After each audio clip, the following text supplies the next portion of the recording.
Et aujourd'hui je vous présente un indispensable si on parle de modélisation en hard surface. Et contrairement à un simple extrude, l'outil que je vais vous présenter permet de créer des bordures ou des décalages de géométrie tout en conservant un parallélisme parfait par rapport aux arêtes d'origine. Alors, comme toujours, c'est le moment de donner un petit peu de force à la chaîne, en lui mettant un petit pouce, un petit abo, en activant la cloche, et c'est parti! Et donc voilà, parfois on a des formes un peu étranges et ça peut être compliqué à extruder.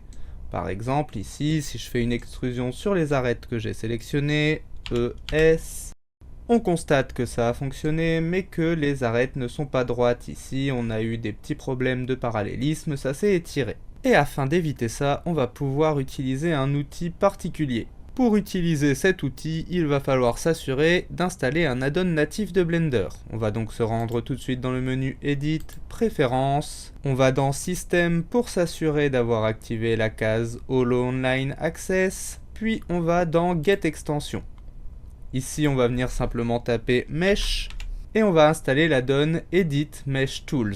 Moi, je l'ai déjà installé, je vais refermer. Et maintenant, si j'effectue un petit clic droit, je vais avoir ici en haut Mesh Tools. Dans ce Mesh Tools, on a un certain nombre d'outils et celui que je voulais vous montrer aujourd'hui, c'est le Offset Edge.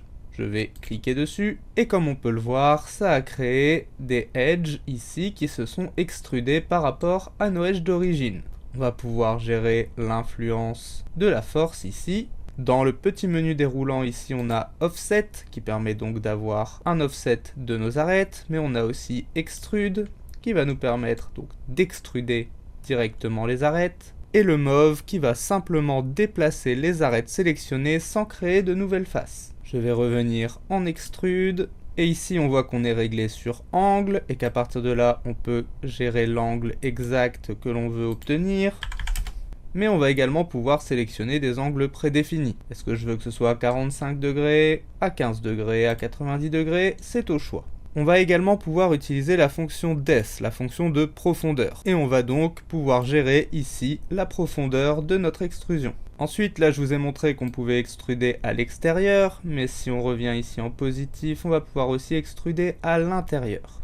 Et voilà, c'est à peu près tout ce que je pouvais vous dire de l'Offset Edge du Mesh Tool. Cette vidéo est maintenant terminée. J'espère qu'elle vous aura été utile. Si c'est le cas, comme toujours, n'oubliez pas de la liker, de la partager, de vous abonner, d'activer la cloche, de la commenter et pourquoi pas de nous soutenir sur Tipeee. Je remercie tous ceux qui jouent le jeu. Quant à moi, je vous dis à la prochaine pour un nouveau tuto sur la fabrique d'univers.